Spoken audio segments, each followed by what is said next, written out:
I feel like I need a Red Bull now. So, me and Mithali met through mutual friends. That time, my friend set up a meeting between me and Mithali, but it was like an unofficial meeting. My sister was there and a couple of other friends were there. So all these girls are like talking to Ali and he's like, oh, chatting them up and all. So I was like, okay, like what a flirt. But anyway. We didn't really talk much, but she seemed like a genuine person. I did think that he was cute looking, I have to admit to that. But plus, like, she was a girl, kind of cute. So I thought, let me send her a Facebook message. Saying, hi, this is Ali, I don't know if you remember me. I didn't want to sound creepy, so I made some stupid story about how I need to buy my friend a birthday present. I asked her if she wants to come give me a hand. I think I was definitely the ideal choice because I have been living in Bombay all alone since I was 17.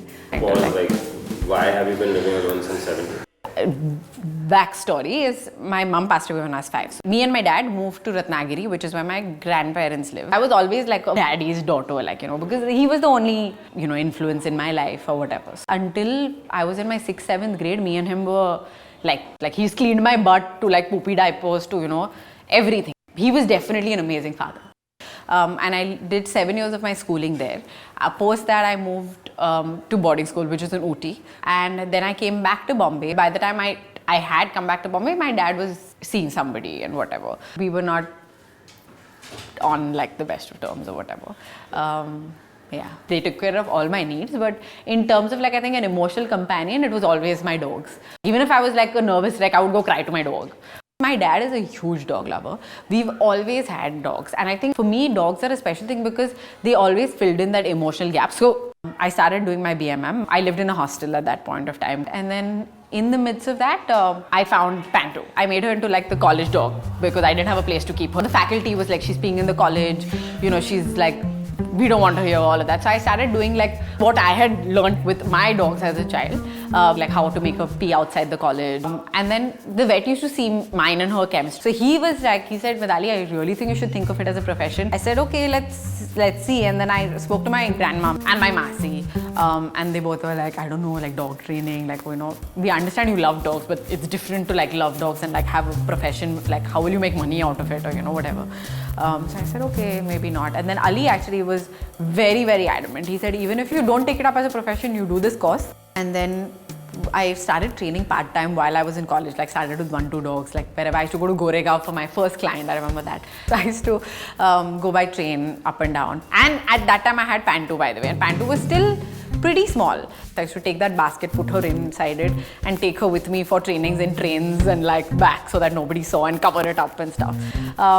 So yeah, and then one after the other, just the referrals kept coming in, the dogs kept coming in. And before I knew it, I was training 7-8 dogs a month. And now you're training Ambani's dog. Yeah, now we're at that stage, but it's been 5 years. It's been a huge struggle. I think mainly more than Ali, also Pantu's been in it with me. Do you see her yourself a lot? For sure, yeah, for sure. She's a very bindas dog. Just to come back with so much burden on your head and so many tensions to somebody being so happily and greeting you there, that's the welcome I want in the house. I don't want anything else.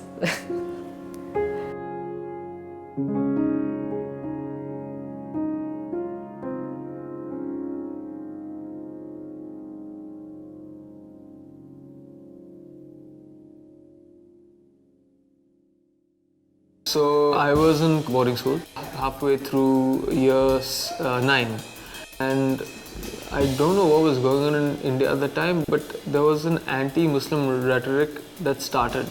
Yes, I know what happened. Fucking 9/11 happened. Certainly as a Muslim, you were seen as somebody who was partly responsible for 9/11. It was ridiculous. Now my sister is very young, and the kids around her age didn't understand this, but what they definitely got was through the media and through maybe biased Hindu parents that Muslims are bad, big bad people ready to blow up at any time, kill anybody, kill anyone. Very randomly kids would say, hey, Muslim, and make fun of her. They didn't understand what they were doing, but it obviously affected her. My mom didn't want to put up with that. So we decided to try to emigrate to New Zealand. It worked out. We became New Zealand citizens, me, my mom and my sister, but my dad decided to stay back to run the business. My mom and dad are great role models when it comes to relationships. They used to Skype every day, they used to talk to each other every day. Even though they were physically apart, they were never emotionally apart. I missed my dad a lot during that time, and also that male influence wasn't there for me, so I kind of had to become the man of the house. When I decided, I was the one to say, Mom, I've finished my college. It's time for me to seriously think about my career, but I want to go and help Dad. And my plan was not to come down here and settle. It was a 2-year plan at max. But 2 years has now become 7. And I'm really happy.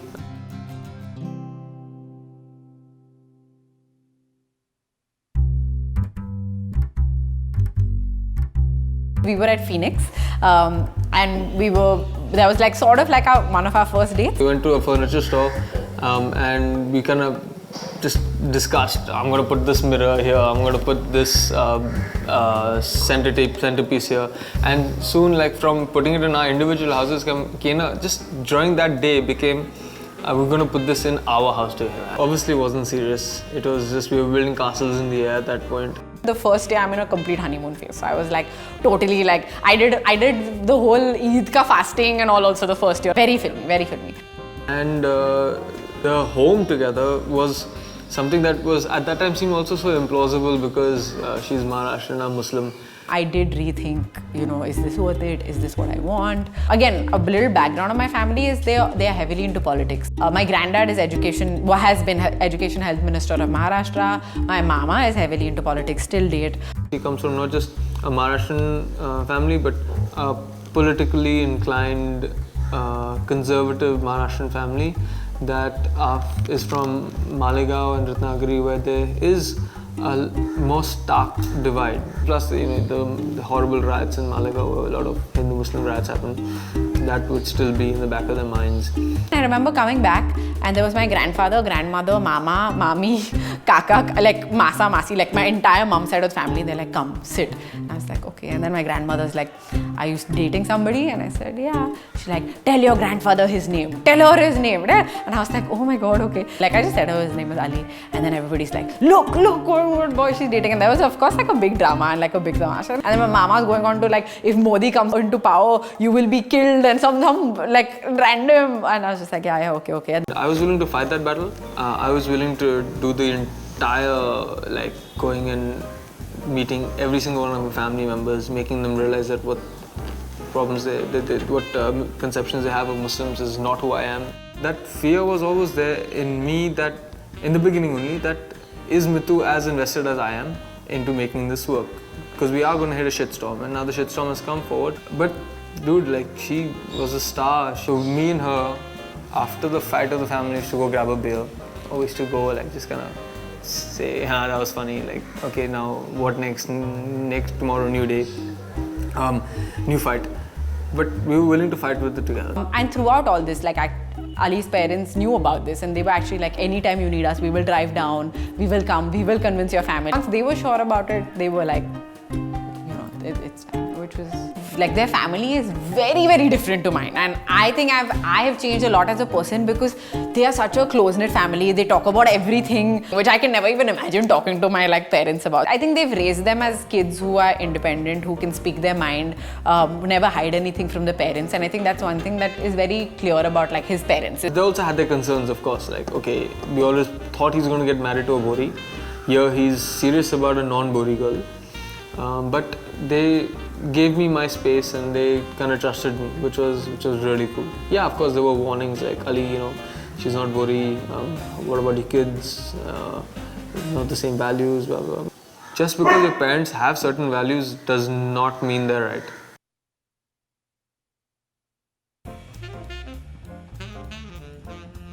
The live-in thing kind of happened automatically.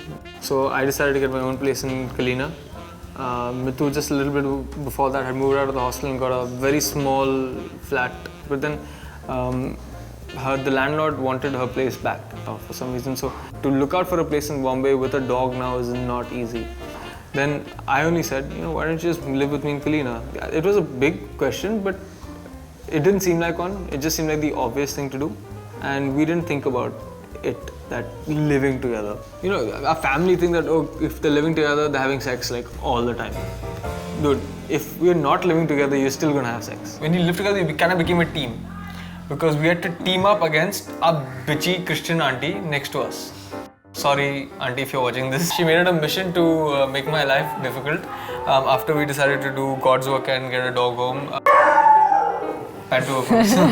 You don't want to say anything about my dog that I don't like. You know, 'cause she's not my dog. She's not my kutta. She's my baby. Like she's my daughter. She'll come up. I know. So. So this auntie calls me and she says, the whole building is stinking. I can't even walk down the stairs. Then they were like, you have to let go of this dog. Ali himself did a pocha of the entire stairs of the building. And that was like a very, very like big moment for me. Unmarried couple, intercaste relationship, has pets in a society. Lot of things that they had ammunition to fight with.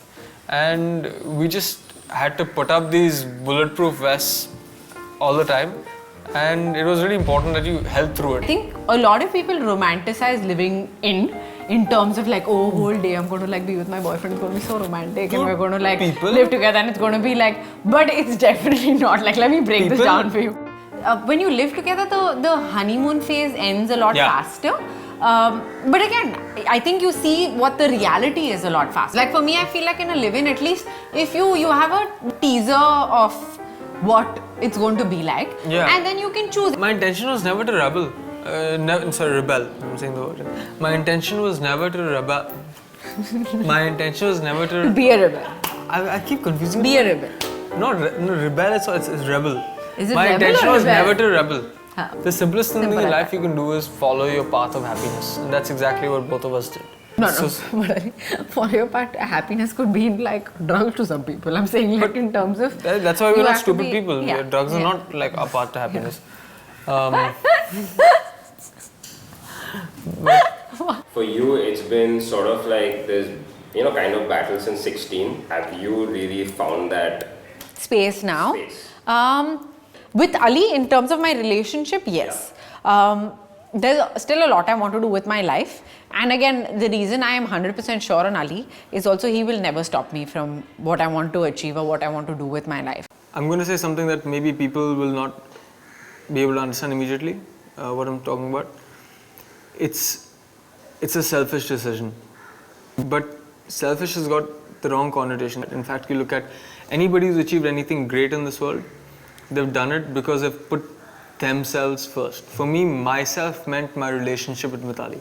The only thing that I can tell anybody that wants to do something out of the box and is passionate about something is believe in what you do and follow. Honestly, put your heart and soul into what you want to do, because tomorrow it's your life. You've only got this much life. You've got to make the most out of it. And life is not going to be easy after that. Your family might stop talking to you.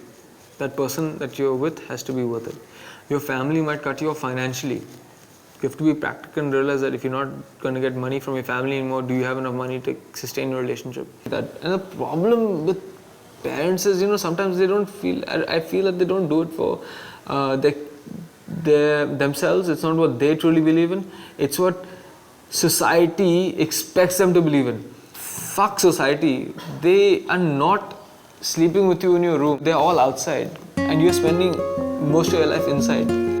So take care of your house first. Do what you need to create the house of your dreams, or as close to it as possible. You got to understand that you're very small, but don't think small.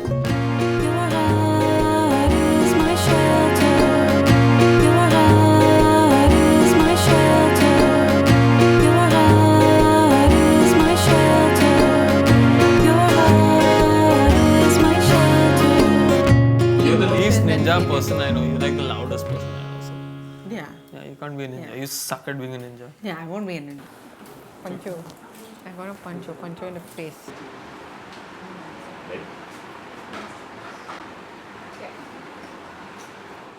What did you say you don't like about me? Tell me now. I said I wish you would read upon history and stuff more. But that's such a superficial answer. Superficial? I thought you would say something like she doesn't let her feelings and emotions out or something like that. I could have said that actually.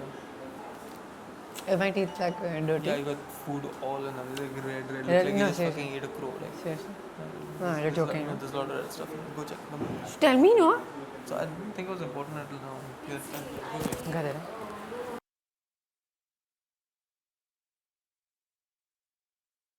Drugs are not our path to happiness. That I think is the best place to end an episode of the Daily Home. Don't do drugs. So the whole summary of this is don't do drugs, guys. The Daily Say Home. no to drugs.